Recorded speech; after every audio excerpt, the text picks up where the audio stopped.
Hello, my name is Bill Haley, and this is for Haley 2024 The Movement's Government Reform Ideas. Now, this video is going to be on pockets of freedom. Now, if you don't understand what I'm doing here, I am proposing a new constitution for the United States. This constitution will replace every state constitution and actually local constitution. We still keep every government we currently have. Every local government stays the same. Every state government stays the same. The federal government stays the same. They all still have their jurisdiction. But this replaces all the constitutions. It brings us to a competitive governance. We split the power up into 30 sectors. We'll discuss that in a second. And then we have competitive governance under each structure. So let's go through the main constitution. Then we're going to concentrate on pockets of freedom. We'll try to, there's a lot of overviews. I normally do about a 7 to 10 minute overview between every video of the full system. Just so you know where that one section of the Constitution fits in the whole thing. So I'm going to try to do this in about 5 minutes. This is the 30 sectors. 5 in the charity system, 5 in the foreign protection system, 5 in the violent crime mitigation system, then 15 others. These are top-level elected leaders. No one person has power in any more than one sector, not official authority at least. So everything goes free enterprise, from roads to education to military to police to prisons to courts, with more accountability than we have now. We have literally, you have 180 representative groups to try to keep things in line, to hold people accountable. So we have a lot. We have a lot more of associations with government than we did before, but it's the government that you select. If you want a more libertarian, small government, you can. If you want more statist, more socialist government, you can do that as well. You get governed by the organization that you want to govern you. So let's go through the system a little bit, but each one of these will be totally separated sectors. When you organize or join a membership for education, you do that with education in mind. For the law enforcement, you do that with law enforcement in mind. Everything's going free enterprise, but there's a way to do this where you have a lot more accountability than even the current system, and tremendous amount more than the current system. So things don't go the wrong way. Free enterprise is not just do as you will. You cannot infringe other people's liberties. That's why we have so many organizations. Let's go to the screen here. So the 30 sectors are here and here. Rating agencies are to give high quality information from a wide variety of perspectives. That's also going to hold things accountable and make sure infringements of people's rights are not going to happen. They put rating floors. They give rating floors, make sure you don't have too big of negative externalities. We have to allow for some negative externalities. That's limited, and I have a way of doing a representative group to say how much that is limited. So we don't want to limit liberty, but if you don't have any negative externalities, you don't have any liberty. How much that is of each one. Freedom of speech is a negative externality. If you don't like what somebody else is saying, their freedom of speech is a negative externality on you. We have to tolerate that to a large degree. When do we stop that? When it starts inciting violence directly. When do we stop? We have to have power and have power plants. It's going to give off some pollution. It's a negative externality, but we want power. There's a lot of benefits to it. Where's that balance? I have a representative body for each one of those. So we have a full system. This is supposed to be on pockets of freedom, so let's go quickly through this, but each pocket of freedom is going to get this, so it's important to understand as well. Now, a CRA is, you pick a CRA per 30 sectors that you agree with. There's roughly 12 per sector. So in education, instead of having an election for your school board, there'll be roughly 12 different school boards, each with a different type of philosophy, and you select your school board. And then within your membership of the people who just selected that school board will have votes for the leadership of that school board. Some will definitely go into a free enterprise, small government where the school board is just overseeing private schools mildly. Other ones going to be total socialist, like the current public school system is total socialism, in the education sector at least. So there's a lot of ways you can do education, a lot of ways you can do law enforcement, prisons, all these different sectors. We'll go over the sectors within the video.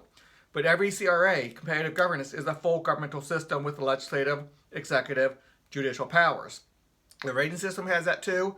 You might not understand why it has to, but there's a small reason, and it might only have a little bit of minor authority, but it's there because they have real responsibilities. Okay, this we have a good preamble. It's not on this one, but to understand where we're going with the Constitution, it's very important. But we have citizenship. Talking about citizenship, general laws, bylaws. That's internal governments within each organization within the CRA structure. Every legislative branch, every executive branch, every judicial branch, every sector board, every CRA, everybody has to have bylaws, internal management, internal laws around how do you manage your governmental system.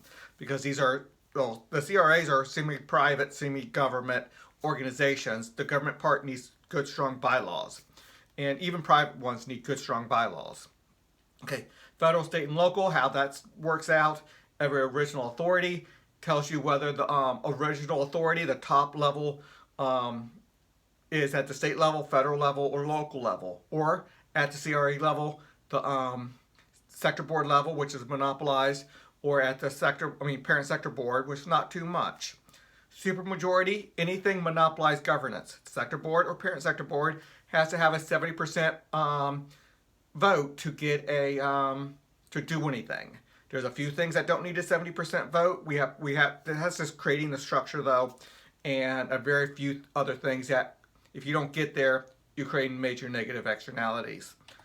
Parent sector board, it describes how that's built. Sector board, it describes how that's built. The CRAs, competitive regulatory agencies. This is 90% of everything. Everything else is built to make this work better. Every part of this Constitution is made to make the competitive regulatory agencies work better. This is 90% of it. The rating system is made to make this one better. The parent sector board and the sector boards is to create a framework to make the CRAs work better. The rating system is a high quality information from a wide variety of perspectives. It creates rating floors when there's heavy negative externalities. Again, you have to allow for some. Taxation, we still have to collect taxes, guys. There's no way around it. But you're going to do it within your CRAs. Every CRA collects their own taxes. There's a lot to get into it. There's some proportional taxes, but a lot of head taxes, a lot of fees, a lot of... Right now we pay a ton of money. Let's not go too far into that right now. Debt, we deal with the debt we have currently right now. Pockets of freedom, that's our video today. The reason I spent, 8 minutes so far on the structure is because the pockets of freedom is going to have the same structure, or at least many elements, because the pockets of freedom are a little bit different. I'll get into that. States partial acceptance per sector, I'll do a video on that, but it's just if a state does not want to go fully into the CRA structure, they have to go to the foreign policy, foreign protection system part of it, but the other part they don't have to right off the bat. Hopefully they will, but it's there to get this enough votes to pass this amendment to make this work. The separation of responsibilities and authorities of 30 sectors. I showed you the 30 sector slide, and we're going to go over each sector and really talk how that's going to work within the pockets of freedom. Okay, pockets of freedom. 9 minutes into this video now, but it's really important to know that the pockets of freedom are going to have this full structure. Okay, pocket of freedom is an area of real estate, a land, however you want to look at it. I want to start creating a whole bunch of platforms in the ocean people can live in, live on top of, or whatever you want to call it. And many square miles, not just square acres, but square miles, hundreds of square miles, and create pockets of governance out there. And protected by the U.S. military, because we are is the strongest, most ethical military in the world, and we need that protection so people can't come over and mess people's freedom up and start oppressing people. Okay, let's see. So it's a place where people can escape. We're going to gain, we want to go all over the world and legitimately buy, trade, rent, do something to have access to a piece of land. There's a lot of land, Middle East, South America, Central America, Asia, Middle East. There's a lot of places out there, a lot of very barren land out there. We want to go unpopulated. We want to have access to that land for a while, or for a long time lease, 50, 100-year lease or whatever, or buy the land. And believe me, there's a lot of poor countries that if we take an unpopulated piece of land, 100 square miles, 200 square miles or something, and give them a good amount of payment for that, that would make their country a tremendous amount better. And they'll have a place where is protected by the U.S. military. And that can give them some freedom too. Maybe the negotiation will be, we'll give you some protection from our military if you allow us to have this. And their people can migrate into that area as well. A good trading partner and the like. Okay, a pocket of freedom is an area of real estate in which people worldwide can immigrate to escape tyranny. There's so many places that people are stuck being oppressed. And they don't have the wherewithal to fight legitimately to have liberty. And it is a bad situation, and there's just a lot of that. This is a way to have people come in and start having liberty quickly. Sector 6, which is my diplomats, may legitimately acquire land. This is an actual clause. All these are actual clauses almost, unless I tell you otherwise. Sector 6 may legitimately acquire land and water rights outside of American borders to establish pockets of freedom. Legitimately is big. And I know I don't say it because I didn't want to limit myself, but the whole idea is to have it almost entirely unpopulated and then allow people to immigrate in there. We don't want to take an established government and do this. Unless they invite us in, maybe that would work, but we want it unpopulated and then let people immigrate in. The Federal Sector 6 Sector Board must set up a system of obligations that Sector 6 CRAs must accomplish to claim water rights in the open ocean. Talked about that a little bit. There's ways to make good large platforms without being wavy and up and down. There's ways to do it. We're getting to the point in our technology that we can create land out there on the ocean and that people can have to live. That could be their city. We're not talking on boats and stuff like that. We're talking major platforms, many square miles. Let's keep on going. A Sector 6 CRA may propose a pocket of freedom. So there's roughly 12 Sector 6 CRAs. This is going to be at the federal level most likely. On Sector 6, the original authorities at the federal level. So if they want to, well, states, I'm sorry, there is clauses within this that allow states to start claiming water rights out there as well. And if they want to do some type of pocket of freedom at the state level, they can do that as well to some degree. I have a way of making that happen. I haven't thought about that one particularly well, but there's a way. I'm creating the structure, and that can be done. I know how it can be done. A Sector 6 CRA may propose a pocket of freedom, and if approved, take the lead on their pocket of freedom. So a Sector 6 has to take the lead. The lead Sector 6 CRA has a 50% proportional vote for their pocket of freedom. So the whole sector board gets to vote, but normally that is proportional vote. All votes are proportional votes. In this, we want to give the lead one 50% so they can really take charge of it. But in case they're doing something a little bit not good, let's say they get 5% of the population for this Sector 6, and then they want to still do something really bad, they have 50% proportional, but everybody else has some ways to stop it if they're starting to go in the bad direction. Okay, but this gives them the ability to really take the lead. The Sector 6 must set up regulations regarding people entering the pockets of freedom. So the first thing you want to do once you get the land is, who are you going to allow in? You need to set standards. Sector 6 may expel a person from a pocket of freedom with a 30% vote. We want them to be able to throw out any troublemakers very rapidly. We don't have to go through a major court battle for each person we want to throw out. They have the ability to quickly throw out troublemakers. They can shift through. If you want to come in here and not oppress people, you want to come up in here and work hard, you want to play by the rules that we set for you, fine. But if you come in here and you're a thief, you're a terrorist, you are working for a foreign government that wants to harm this, we can throw you out very rapidly. Now, there's a lot to that, but that's why I set a very low threshold. I mean, it doesn't take much to throw somebody out, 30%. But we don't want to do that to just any old buddy. This is for troublemakers. And again, we don't want to have to sit there and prove in a court of law that somebody is a troublemaker. That goes too burdensome. We need to be able to quickly throw somebody out. And again, these places are made to get a lot of people in, not to throw people out. So 30% allows people to throw the bad people out quickly. A Sector 7, which is Commander-in-Chief, has original authority to, and they must, protect the land, property, and people within the pocket of freedom from outside threats. So our military has to protect it.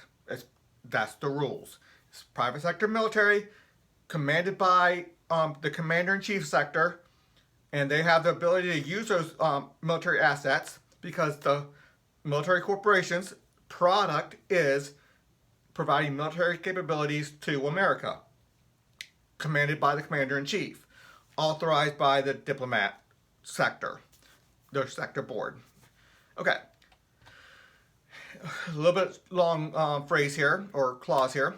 Every pocket of freedom will have one state-level CRA structure and numerous local CRA structures. So at the very beginning, if you only have 100 people, that might not apply, but they'll have a system of once you hit 1,000 people, you have to split up into two different local CRA structures, one state CRA structure, and whatever the rules are. They can set up their rules the way they want. But once you get a good amount of people, 1,000, 10,000, 20, 100,000, there needs to be several local CRA structures. However, Pockets of Freedom CRA structures are under the full control of federal level Sector 6 sector board.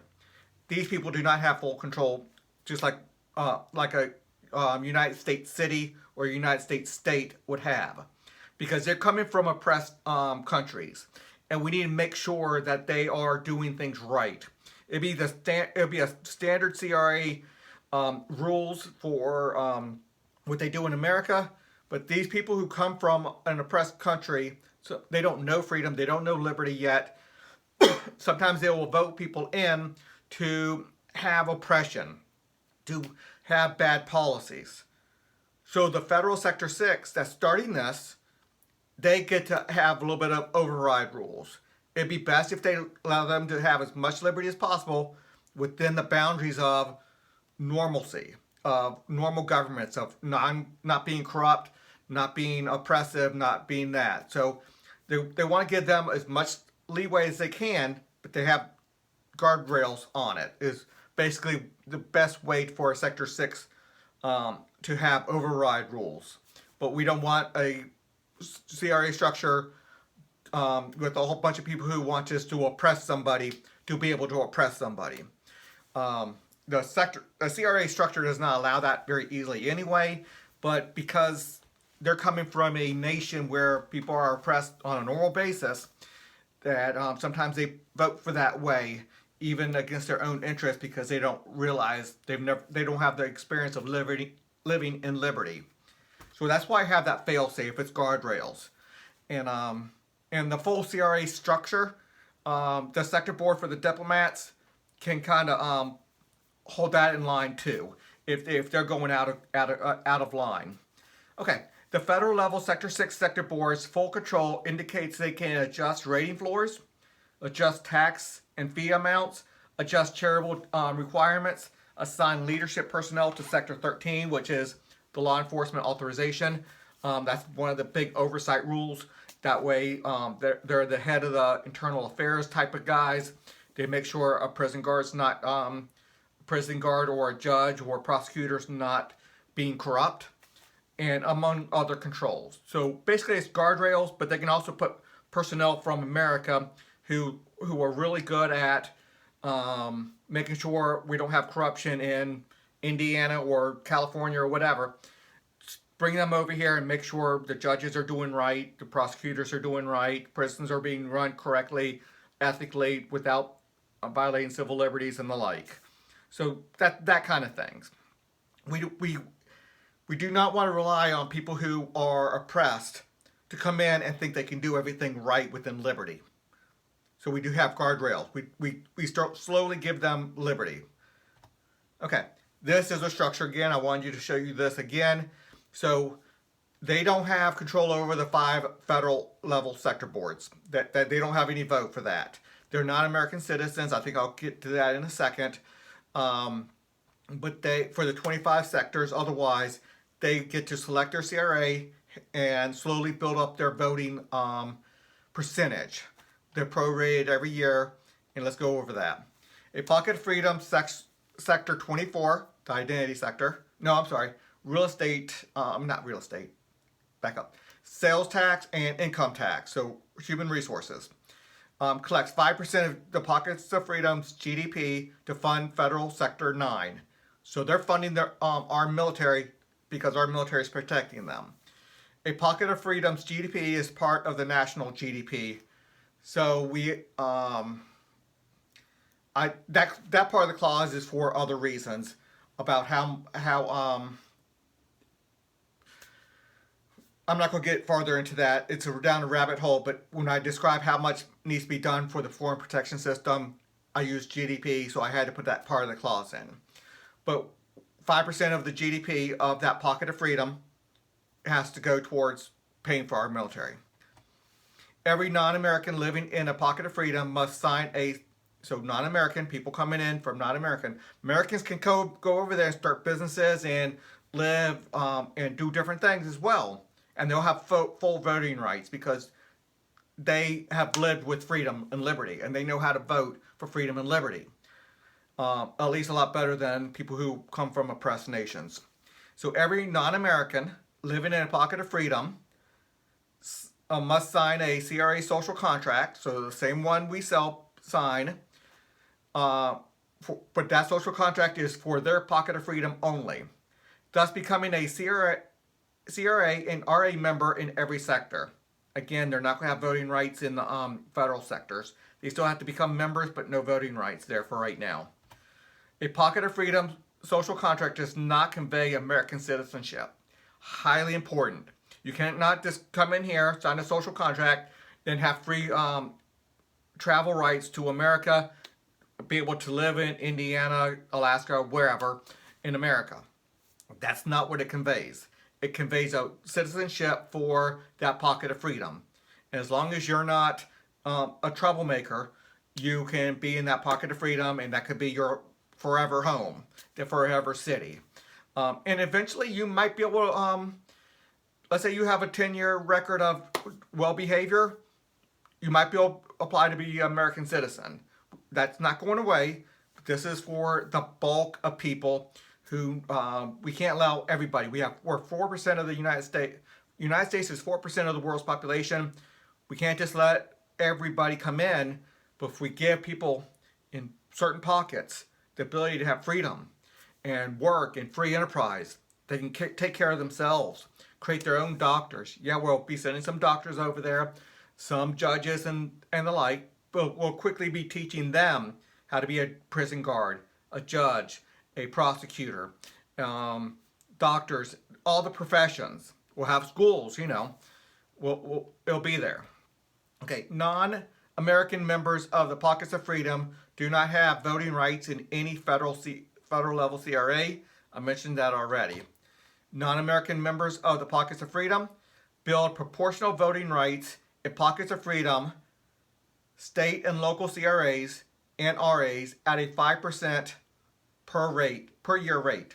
So every year they get 5% more voting rights until they get 20 years, and then you level off at 100%.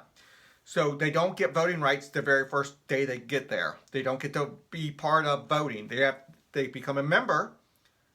They live in society, and that selection is the most important thing anyway. That selection means power in a lot of ways. You are governed by your CRA, and that's power just in itself. But because you came from oppression, you don't have that understanding or that history of knowing how to live in liberty. We don't want you to give you voting rights too quickly, because too often people who came from oppressive nations will vote in people who want to oppress them. So this whole thing is built around liberty in the first place, competitive governing. They get to select which CRA. So they're very powerfully empowered by citizenship and by the ability to select a CRA or an RA to give their voice to what's going on. When you give your voice, your selection to an RA, that's giving more power to that RA, and that RA speaks for you, and you have representation through that RA, through that CRA. Even though you don't have that vote, you have that selection first, but that vote will come over time. This is just a safety measure so people can't vote in people who want to oppress everybody and vote in bad leaders. And that's one of the bad problems with trying to do nation building the way we have done it many, many different times. We go with existing government, and then we allow them to still have full voting rights, and they vote for people who want to oppress others. It's a normal thing. That's what they know. And anyway, I'm going too far into that. I'll probably come back to it because it's just so important. But we slowly build up voting rights, but that selection right is so powerful. And you get that day one. That selection of what CRAs to belong to. Americans living or doing business in pockets of freedom, have full voting rights. So an American, if they go over there, they have full voting rights right off the bat. Hopefully they will vote for people who want liberty. But if they want to go with a socialist group, they can do that, but it only governs their members. They're only hurting themselves if you think that socialism hurts somebody. But when you have competitive socialist systems, it almost works with some free enterprise benefits because it's competitive. There's a lot to get into on what that means. And when I say socialism, portions of socialism. When I say free enterprise, portions of free enterprise. Obviously, free enterprise is one side, socialism's on the other side, but there's a lot in the middle, a lot of combinations. The CDA, these are charitable distribution associations. They're the ones funding charities. It's a full sector that just funds charities. Everybody has to give 5% of their income to this, so they're going to have money. The CDAs within the pockets of freedom may increase with a 40% representative vote, charitable giving, and charitable work hours in the charity economy. When people who are oppressed, they come into a new system, sometimes people have to just work them before they can really get their feet under them and have liberty and self-independence and everything. You just have to have somebody work you. That's not slavery. You get to, if you can work on your own and get a job on your own, you're free to do that right off the bat. Charitable distribution and charities is something that you ask them for help. You're asking them for help. But in the beginning, sometimes somebody just has to start working you. That way you can start having the food, the shelter, the education, and whatever else. And that could be a good way until you get yourself in a situation where, okay, now I can do it on my own. And you make that choice. They're not forcing you. But everybody has to help the poor. So you have to give a certain percentage. I'm starting with 5%. This 40% says it can raise that. So maybe it needs to go to 6-7% for a while, because all these people are coming in with different languages. They're coming in with very low skill levels. All they knew was oppression. All they knew was how to do very minor gardening, or not gardening, but farming and stuff, or very minor skills. They don't have the education. So we need to educate them. And we don't want to just throw money from America over there to educate them. We want them to be worked. And when I say be worked, this is not slavery, guys. Anybody can leave this at any time they want to. People are choosing to come in. People, when I say people, we're working them, this is 5 to 6%. Just like we're worked for our government from, what, 40%, 43% or 39%, whatever you want to do it. But that's how much government's taking of our income and spending. So they're taking that money from us, so we're being worked. So when I say it, don't act like it's slavery. Act like it's what we're currently doing with our current government. We're being worked. Some people say, January through May or whatever, we're being worked for the government, then we work for ourselves afterwards, if you want to look at it that way. Anyway, but 5% is for the for America. They might need more because they're coming in very poor, very uneducated, very needy, and the like. So work them. That's a good thing. And I say work them. You choose who's going to work you.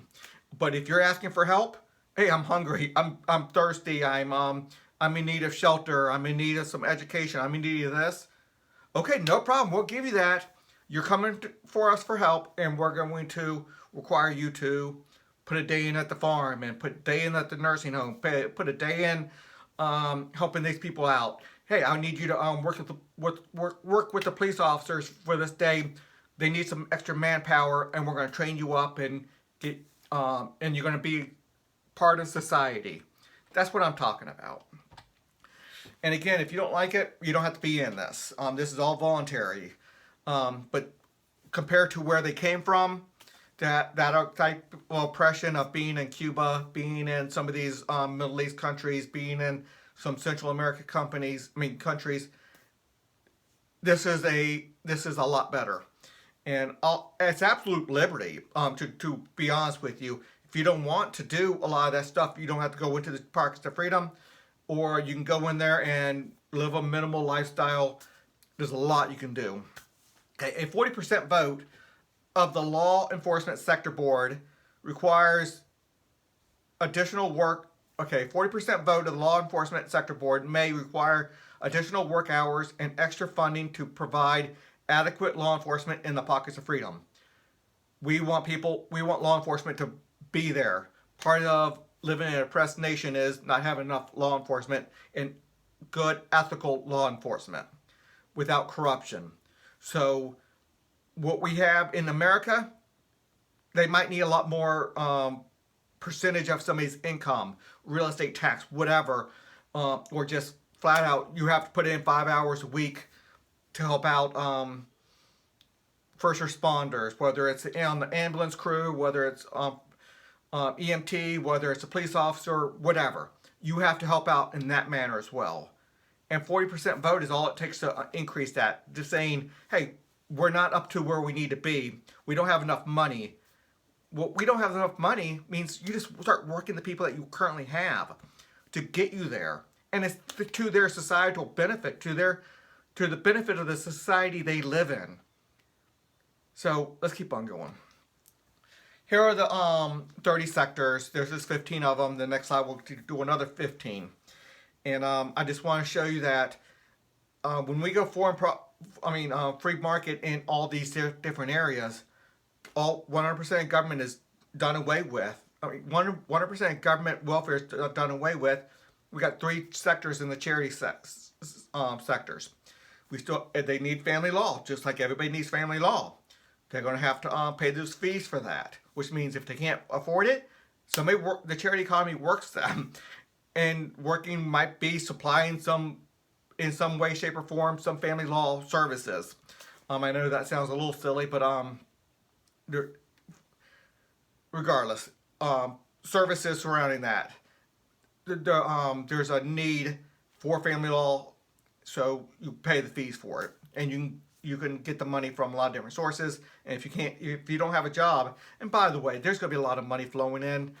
If we have a good rule of law and a protection from foreign foes, then all these corporations will put factories over here and work these people and give them money, and the product that factories make will go and be sold overseas or within the pockets of freedom too, probably, but be sold, and they're creating worth, and they'll have money, and they'll be able to buy things and have an economy. They're not having a closed economy within the pockets of freedom. Import exports just like everything else. I mean, the more import and exports you have, the better the society is. The better the current. A small economy is best when you have import export all over the place. I mean, the more import export, the better the economy is. A lot of people think that, oh, we need to buy everything local and keep everything local to have a better economy. No. What city in America doesn't have import export of over 90% of their things that they buy? I dare say that 90% of any city's budget is imported or exported, because people are buying things from all around the state and all around of the United States of America. Same thing with the pockets of freedom. A lot of imports, a lot of exports. Factories come in, put a factory there, and you're actually giving them a chance to provide worth to a whole bunch of people who's going to get the product wherever it gets shipped to. And that's what an economy is. Let's skip the foreign protection system, because that's going to be controlled by Americans only. All votes are controlled by Americans only. So the pockets of freedom, people won't have it. But of course, American who goes over there, they'll still have power at the pockets of freedom. Maybe they have to have a home state where they have representation or whatever. But every American has representation in these 5. If you're not an American, you don't. The law enforcement sectors, being all free enterprise, most likely you're going to have CRAs and sector boards from all around the country to come in and start managing these things. We do not want people who were oppressed, who have no knowledge about how to be a law enforcement officer, to a judge, to start just doing it.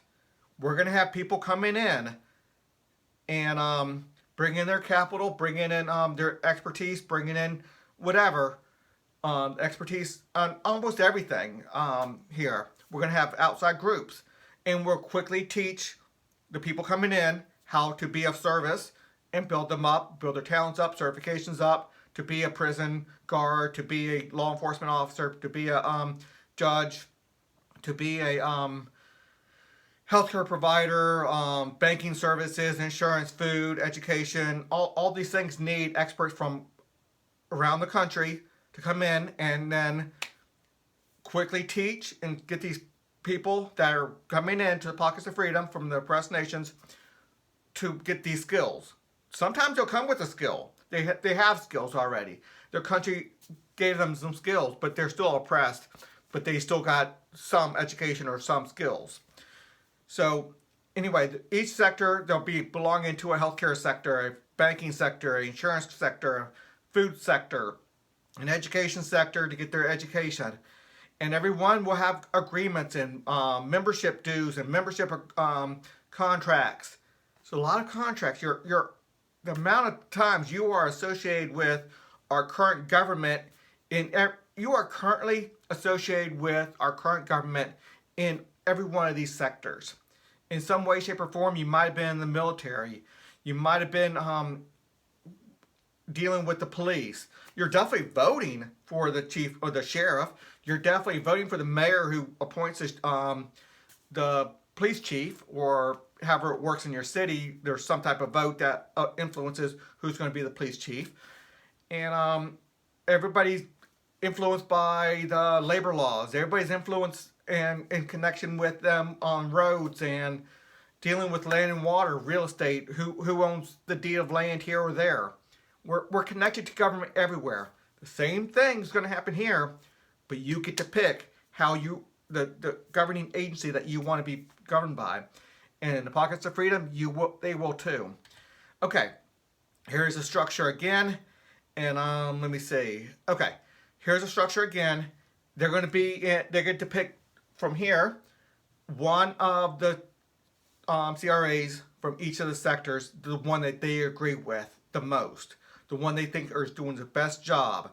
So that selection, even though they don't have voting rights at the beginning, that selection is so powerful. And that's going to give them power, money, the CRA power and money to represent them. The rating agency, that they fight on people's behalf, and the one you select is the one that you're going to go to say, fight on my behalf, represent me. Even though you can't vote necessarily yet, you get represented. And the rating agency, because of how it works, you might have a little bit more build up voting rights over there a little bit faster. But we want good rating agencies from around the country. Let's say the biggest rating agencies around the country, the associations, that come in and set up a system. And then get these new people trained up as fast as they can, start putting them into spots over here, and they'll be able to work this thing out. So a competitive regulatory agency, they're going to be belonging to 25 of them.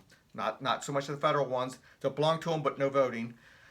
These are full governmental systems, legislative, executive, and judicial branches. They regulate, they govern, and they send representatives up to a sector board level to do it monopolized. They have city, state, well, the pockets of freedom don't have federal ones, but they have city and state powers. So you just have to understand what's going on there. Okay. I'm not going to go through every one. We kind of went through every one of these already. Yeah, I wanted to talk about it, but we're already at 41 minutes, and I talked about how all these things were going to be affiliated or something. And if you don't understand one of these sectors, look on my website. I have write-up on every one of these, write-up on CRAs, the rating system, and the whole 9 yards. Anyway, long video, but talking about the Pockets of Freedom and how I envision that. So please consider a donation to Haley 2024, the movement. I'm really trying to get somebody in to do some social media, buy some advertisement on Facebook or YouTube to get the word out further.